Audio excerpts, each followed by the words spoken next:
Good morning. It is me, Robert Phoenix. We are back for another edition of Astro Weather. It is 8:02 here, just a little bit off the top of the hour. And how was everybody today? Are you ready to face another day? Another day in the realm? Kind of an interesting side note before we jump into the chart for today. Yesterday, I was talking about the Sun-Pluto conjunction in Capricorn. And I talked about the possible death of a politician. And while this would not be considered a biological death, there was a professional death of a politician yesterday. And that was Jacinda Ardern from New Zealand, who stepped down. Quite interesting during the Sun-Pluto conjunction in Capricorn that we had a world leader vacate their office, right? Vacate their position, quite possibly the end of their political career. Very interesting development in many regards, but also astrologically. And you can begin to see how astrology works, right? It's not a physical death, but clearly it's a professional death. And it seemed pretty extreme. I've never seen that person display any emotion before. And in the video, the resignation video, that person, and I use the word person, by the way, that person is crying. And that can also exemplify and embody the intensity of the Sun-Pluto conjunction. Very interesting stuff, interesting times. Let's get into today's Astro Weather. So here we go, boys and girls. Let me zoom in a little bit.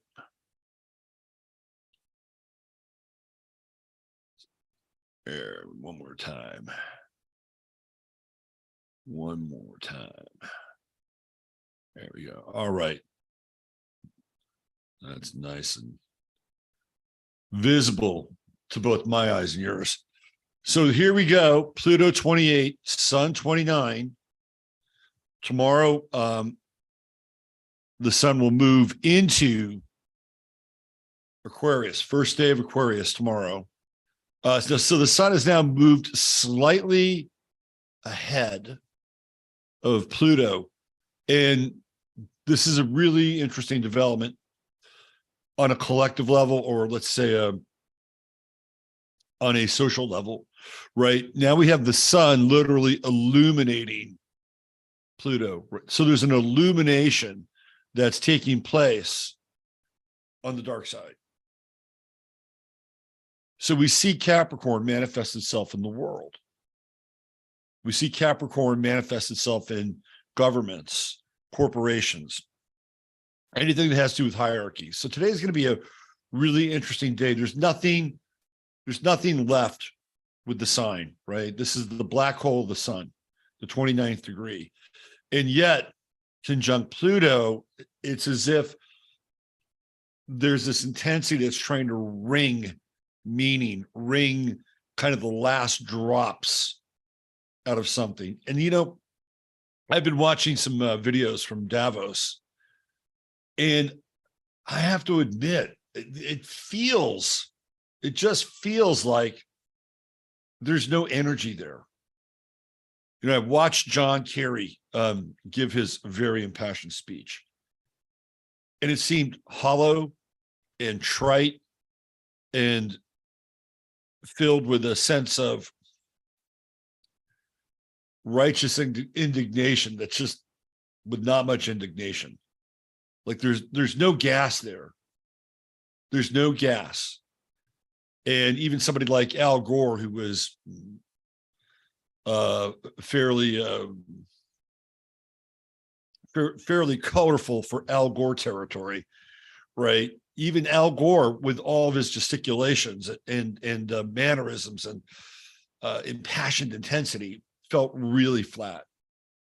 The fizz has gone out of Davos. This is a very interesting development. Just watching that yesterday, right? Watching that sun at the 28th degree. Well, there's nothing left. And so now they're trying to wring everything they can out of whatever's left. And we're going to see things today on a collective level, on a global level, on a social level that are going to be quite interesting and could provide us with a rare look behind the scenes.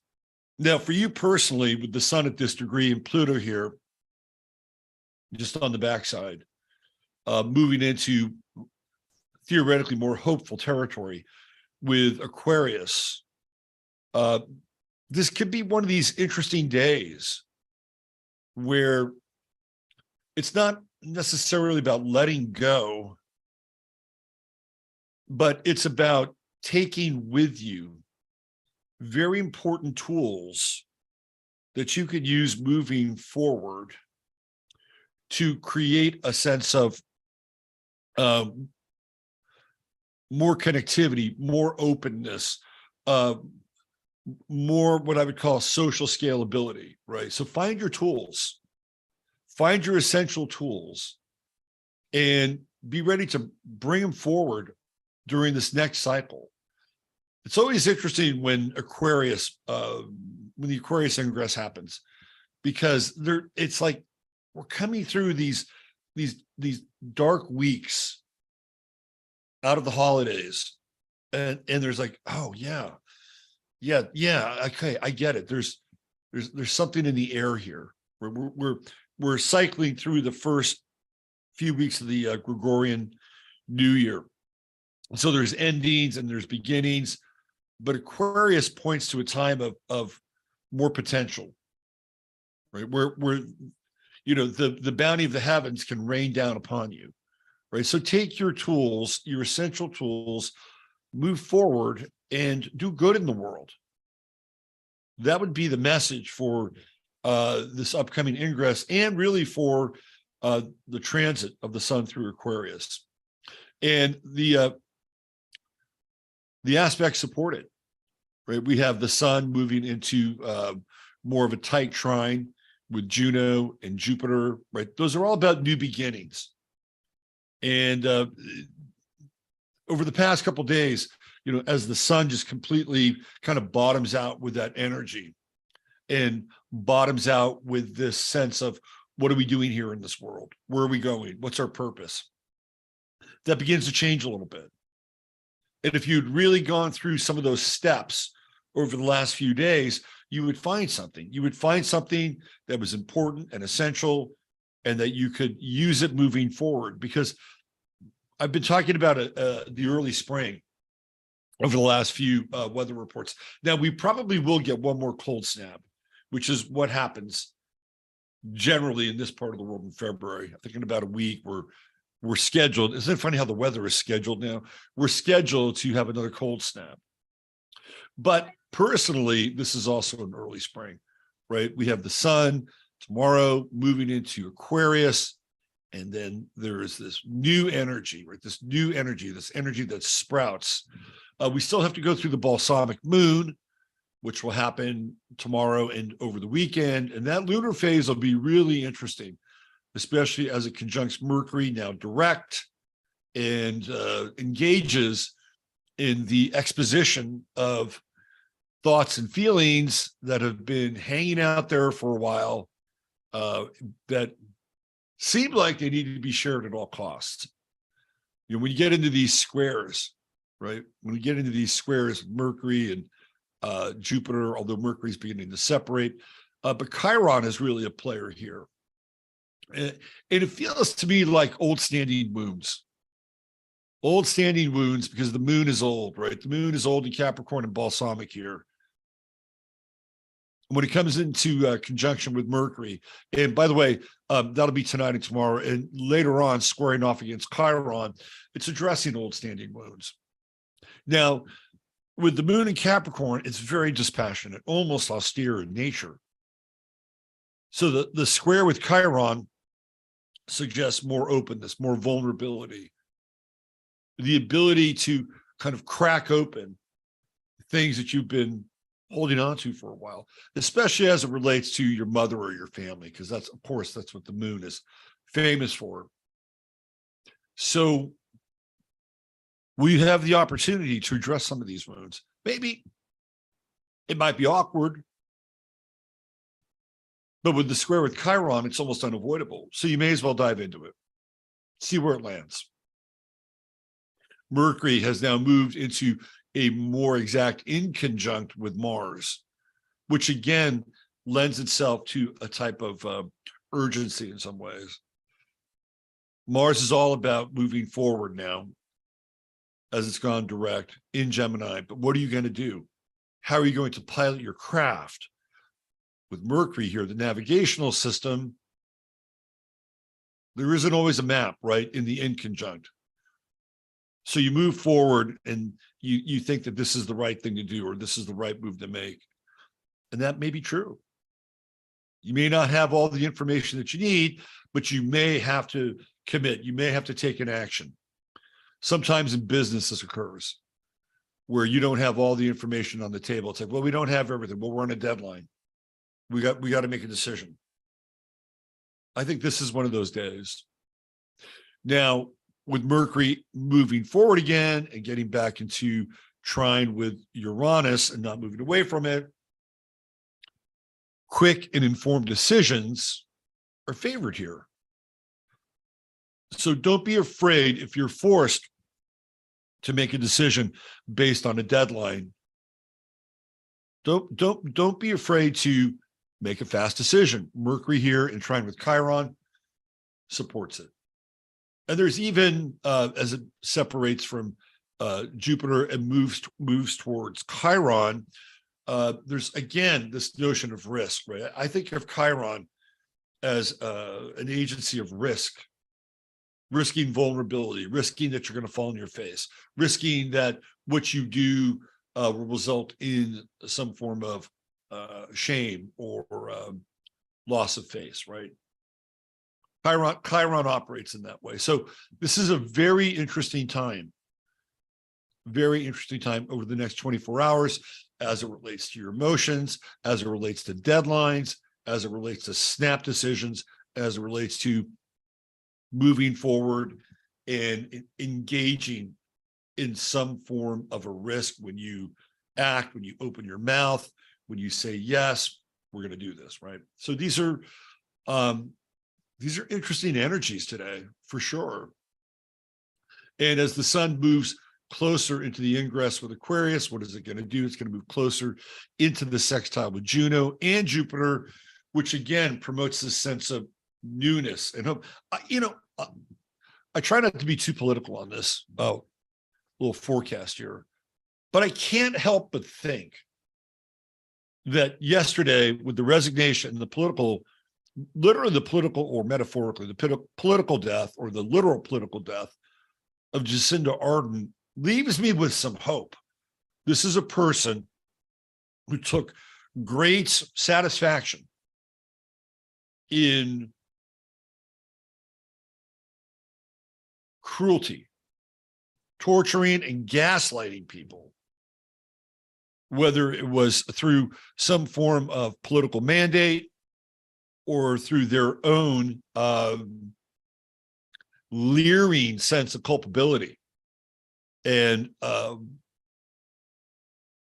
what I would call cruel administration. It's one of those moments where you look at it and go, this is interesting. Take heart in the fact that one of the world's tyrants not only stepped down yesterday, but stepped down in tears. And perhaps this is the energy that's coming towards us with Aquarius. There's dark Aquarius and then there's light Aquarius. Perhaps the light is breaking here. All right, let's get into the start of the day. An interesting candidate. There were a number of candidates today. I almost went with Owsley, the Grateful Dead's chemist. And he has some similar aspects to Albert Hoffman, believe it or not. But it's Janis Joplin, Pearl. Pearl, the girl from Port Arthur, Texas. And her chart is an absolute reveal about her personality. So here she is right on the cusp of Capricorn, Sun in the 12th house, Mercury in the 12th house, Venus in the 12th house, and South Node on the Aquarian ascendant. For somebody who's a live performer, this is a torturous chart. This is a very private, very, in many ways, shy person, unusual. Aquarius rising is always unusual. And the South Node there, this is not an easy chart. Not an easy chart. And yet, she's one of the great voices of the 1960s. Huge voice. But performing was made easier by intoxication. So we have Sag on the midheaven and Mars here, which is wild, right? Mars in Sagittarius is wild. Got to say yes to another excess. And I think she really faced her 12th house anxiety by getting wasted. She loved alcohol. Right there, Mars, Neptune squared. That is an aspect that I've talked about many times in astrology that represents addiction, right? So she's getting liquid courage to be on that stage. What's also interesting is that Jim Morrison was her lover for a brief period of time.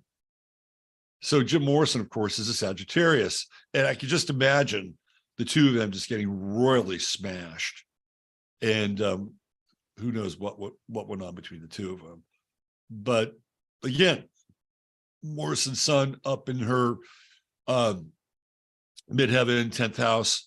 Also, not an easy relationship with the mother, and that's been alluded to in some of the biographical work that's been done on Janis Joplin. Moon in Cancer, extremely sensitive. And one of the things I've often talked about with Cancer is I think it's one of the most soulful signs. Cancer has a lot of soul because Cancer feels, right? And that's part of the makeup for having soul. You got to feel. You got to feel deeply. And Janis Joplin felt deeply. Moon in Cancer, Jupiter in Cancer, 5th house. You know, this is where her creativity is emanating from. This is where her pain is emanating from. It's also where the moon squares Neptune, and she's decidedly fragile emotionally. This is a fragile person. Even with the grand trine, this is a fragile person. You can see here the power of the voice really coming out of the 12th house, coming down here and trining Saturn, trining Uranus, and really taking the world by storm once she opened her mouth and let it all out, right? Monterey Pop Festival. This is not an easy chart, though. This is a very difficult chart. Pluto brings her out of the 12th house. Pluto and Leo, the everyday grind of performing, recording, writing. This is what brings her out, Leo being on stage. Very challenging chart. Not much solace in relationship, even though she wants to go there. Chiron, right on the cusp of the 7th house. Virgo intercepted. Starts off with love and passion, a wild ride, and then somewhere in the middle, like the critical factor takes place.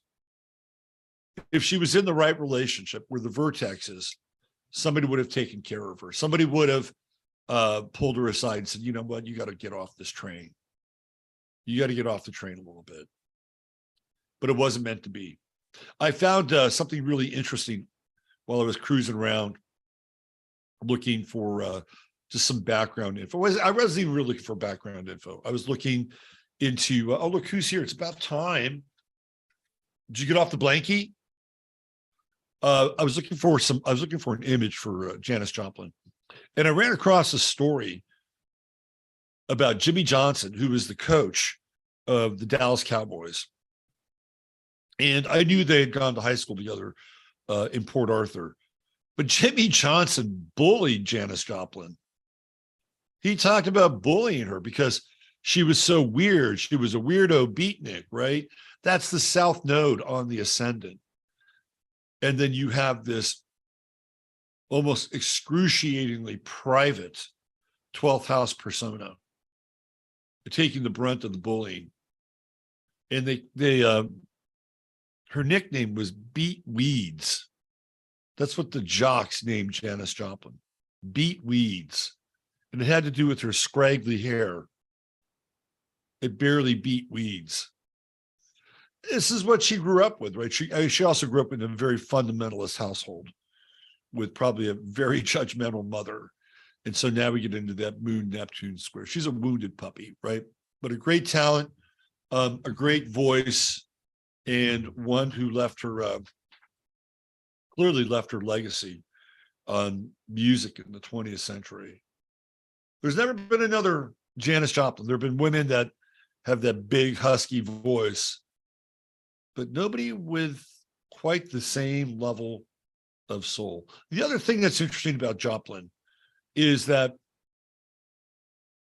even at a young age, she sounded like an old soul or an old singer, right? Her voice came from another time. It came from the 20s or the 30s. This is a really, really interesting study in somebody who's able to tap into, again, at this kind of latter degree of Capricorn. And even in the 12th house, the very permeable essence of the 12th house coming in, and for lack of a better term, I'll use it here, channeling a voice and a sound and a soul that doesn't always necessarily match the picture of the person that's doing it. Well, that's our star of the day, Janis Joplin, and that's your Astro Weather for the 18th, no, 19th, for the 19th of January. Are you going to come up here and say hello to your fans? Or are you just going to hang out on this new carpet? To help these days. Hey, have a great day. Have a blessed day. Enjoy it. I hope it's been helpful. Oh, before I go, I have a new sign. Somebody pointed out to me that I had an error in my sign. Look at that. That is a bold proclamation.